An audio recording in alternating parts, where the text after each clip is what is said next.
One ask. That's all it takes to open the door. Hey, I'm Dave Martin, and today I'm going to show you how to make the kind of request that gets a yes. Learn how to ask boldly, clearly, and with heart. Because when you ask right, doors open, opportunities multiply, and favor flows. Hey, let's kick your ask into gear and get started.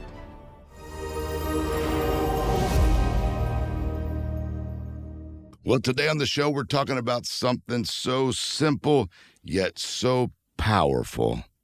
It could change the trajectory of your life. It's called the ask. Yeah, the way you ask for help, the way you ask for introductions, opportunities, advice, all of it. It matters how you ask. In fact, the ask is the bridge between where you are now and the breakthrough that you've been praying for.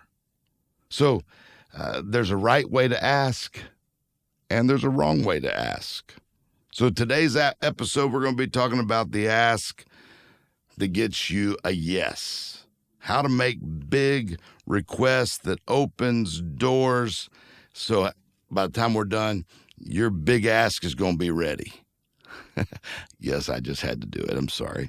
But let's get into it.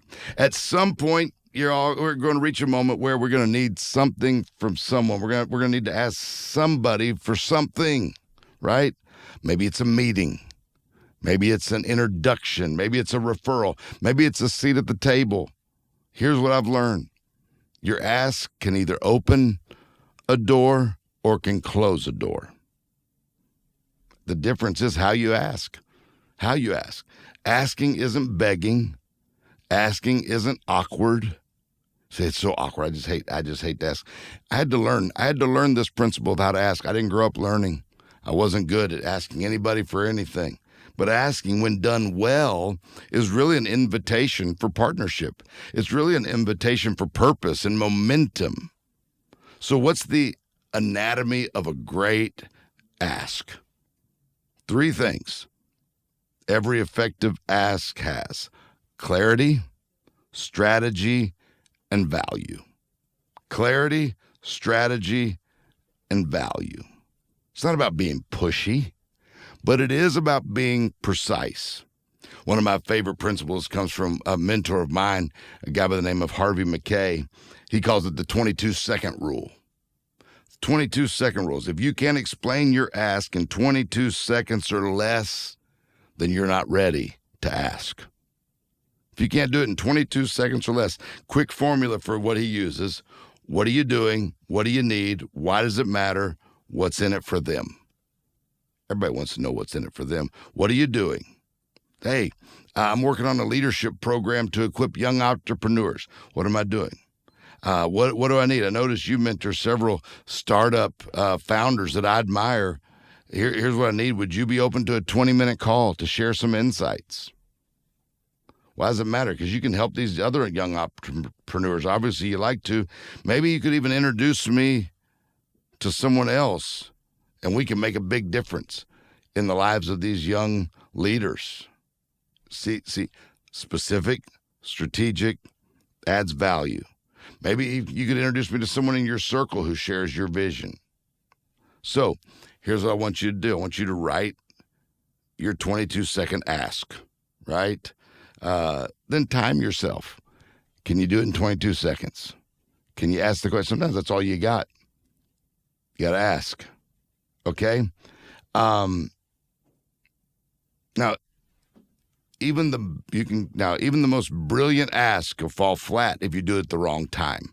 So you got to understand the timing in this. If your timing is off, or if your relationship equity matters in the ask also, okay? So let's talk about that for a minute. Let's talk about the timing and the relational equity, because if the relationship isn't ready, you got to think about it like a bank account. If you're going to make a withdrawal, you got to make some deposits. And you may think about this in your marriage. If you haven't made some deposits, you wanting to make a withdrawal that night, you make deposits during the day. a little hug in the kitchen, a little kind text throughout the day, maybe some flowers. Now, all that is what I'm doing. I'm making deposits. Now, at night, I can make a withdrawal. See what I'm saying? So when you ask, you're making a withdrawal. If there's no equity in the account, that check's going to bounce. So before you ask, have you served them before? Do they know that you're consistent? Have you honored their time? And like I said, all that's important. Just as important, is it the right moment to ask? I had a mentor, I could tell, today's not the day to ask. I'm not going to get the answer I want if I ask today. If someone's in crisis, if someone's, have you ever been, I've been in a conference and, I was texting someone the other day about something. I said, I'm so sorry. I just realized you're in the middle of a big event. You know what? Let's talk next week. Stop right there. In the middle of a big event, not a good time to ask. Buried in a deadline. Someone asked me something the other day. I'm in the middle of something. I'm like, I do not even have time to think about that. I just had to say no. Now, a week later would have been a totally different answer. But in that moment, I couldn't deal with it. So the answer was no. You got to know if someone's buried in a deadline trying to get something done, it's not time to pitch. It's time to wait. It's time to serve. It's time to build. Okay. So think about a person that you maybe are wanting to ask something to or ask for. Have you made enough deposits? Think about that. Have you made enough deposits? There's a young woman I met at a conference, and she approached me during the break, not with a sales pitch, but she found me and she said, "Hey, Dr. Dave, I know you're a champion of leadership development, and I've created this short training series that I want to present to young entrepreneurs. I'd be honored if I could get some feedback from you. If you think it's strong, I'd love to connect with you, or maybe even someone in your network who's really passionate about next generation leaders." Well, that took about 20 seconds to ask. She was clear. She was strategic. She was respectful. And I said, you know what? I know exactly who you need to talk to. Give me your information, and I'm going to make the connection for you. Made the connection, and guess what? I introduced her to someone in my circle, and through that connection and through helping her out of that, it opened up a couple of speaking engagements for me, and it led to a great mentorship relationship. So your ask is the beginning of someone else's yes. So all those things are important. Now, what do you do when the answer is no? We got to get real for a minute. Sometimes that's the answer. Not every ask is going to get a yes. But that doesn't mean it's a loss. Sometimes a no just means not now, not me, not this way, right? So there's a no isn't just necessarily it's over. When someone says no, here's another thing. Don't take it personally. Oh, I had to work on that one. But ask for some feedback. Oh, well, what would have made this a better fit? What would have made this? You might find out, well, it's just not a good time right now. Well, that will help me a lot. I just get to come back at a different time. Keep the door open. Is there someone else you'd recommend that I talk to? Maybe you can't do it, but is there someone on your team I could talk to? Right? Keeps the door open. But one of my favorite principles is a no with feedback is a seed for a better ask. If I get a no, why? Why was it no? If I can find that out now, I've got some seed so I can create this, work it for better. Big ticket items. If you're in sales and you sell big ticket items, hey, how was the presentation? Why did you get no? Why didn't people buy? Why didn't people sign up? Whatever it is. Now that helps me. I can go back and reformat that for a better yes next time. So reflect on the no and think, how can I improve it? Now, let me talk to you not just as a coach for a minute, not just as a mentor, but as a believer, as a person of faith, because there's a real spiritual principle at work when it comes to asking. Jesus laid it out in Matthew chapter 7, ask and it will be given to you. Seek and you will find. Knock and the door will be opened. And in James chapter 4, verse 2, he says, you have not because you ask not. Some people don't have just because were afraid to ask.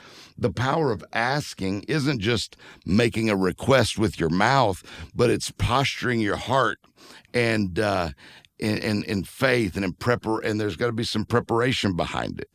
The real power of the ask isn't just in the words that you speak, but sometimes it's in the spirit that you carry. Sometimes it's in the preparation that you made. It's in the belief that you hold that when you're asking, what you're asking for is already in motion. You have not because you ask not. When you ask, you'll receive. What kind of expectation do you have for the ask?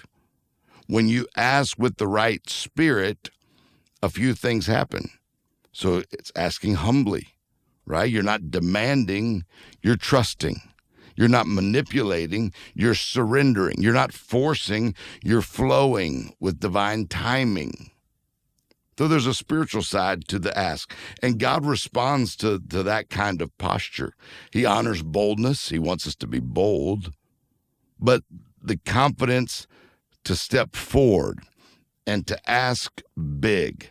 He responds. He honors clarity when the focus to know what you're believing for. I think he honors humility. God not my will, but yours be done, right? So sometimes your ask is just an act of faith that unlocks the blessings that have already been prepared for you, but you just didn't ask. It was available, but you just didn't ask. So he's already made provision. He's already made a way, but heaven just a lot of times just is waiting on earth's invitation. Faith speaks, faith asks, and faith receives, okay? So when you dare to ask, believing, preparing, and aligning yourself and positioning yourself, you're positioning yourself for God's best. When you ask boldly. Don't shrink back. You probably aren't going to do this, but okay, let me just, no, don't second guess. Be confident in the ask. You don't stay silent when God's given you the green light to move forward. You got to ask. So today, ask big, okay? Ask boldly. Ask believing. And watch what God will do, okay? So sometimes your ask is an act of faith that just unlocks what's already prepared for you, just waiting. You have not because you ask not. I think a lot of people miss out just because they're afraid to ask. So, how do you prepare? How do you prepare? Let's get practical here for a minute. Refine your ask. Write it out. Say it out loud. Remember I told you the 22 seconds or less. So refine it, get it right. So when you have the opportunity to ask, you're ready. Identify your relationship equity. Remember I mentioned that earlier. Who have you consistently served? Who have you sown into? That's fertile ground. That's fertile ground for an ask. Okay? So where is your relationship equity? Then I said this too. Pick the right time. Pick the right time. Wait. Be discerning. Don't rush it. Ask boldly. Number 4, not arrogantly. Now, there's a big difference between someone that's arrogant and someone that's bold, because you know what you carry. You're inviting someone to be a part of something that's really, really meaningful. And then lastly, follow up with gratitude.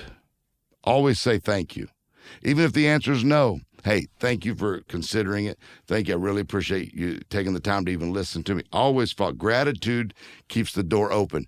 Man, I told them no, and they were so kind. Even after I said no, they still were just so grateful. I mean, I couldn't believe how thankful they were. You remember that. So every yes in your life will begin with an ask. So you don't stay silent. Don't assume people won't help. I used to deal with that. Oh, no one's going to want to help. No one's going to want to do that. You don't know until you ask. You don't know. Someone's waiting. Someone's waiting right now on you to ask. You're the answer. They're just waiting for you. One conversation. You're just one introduction could change everything. So ask kindly, ask boldly, ask clearly, because the right ask opens the right door. So that's what I want you to do this week. Something you've been putting off that you've been needing to ask. Someone you've been wanting to ask for help. So someone you've been wanting to ask. I don't know, but find one thing this week, one ask that you've been putting on hold. Put the strategy together. Get it in 22 seconds. Ask boldly. See what happens. I'd love to hear from you. I'd love to hear what happens when you do it. You never know. Might be the connection you've been praying for. So stay bold, stay connected, stay expectant. Yeah, go in with an expectation of the answer you've been believing for. All right? Hey, I hope this helped you today, and I look forward to seeing you on the next Dave Martin Show. Have a great week.